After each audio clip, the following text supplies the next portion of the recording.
Yummy.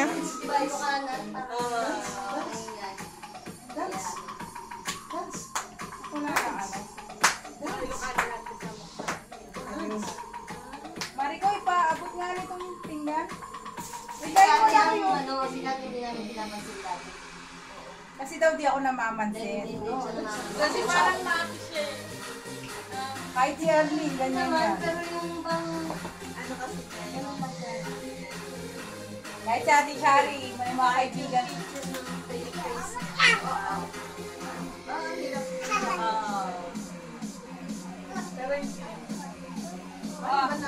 pero nung namin siya Ayan na lang mo. Talaga lang. Ayan na.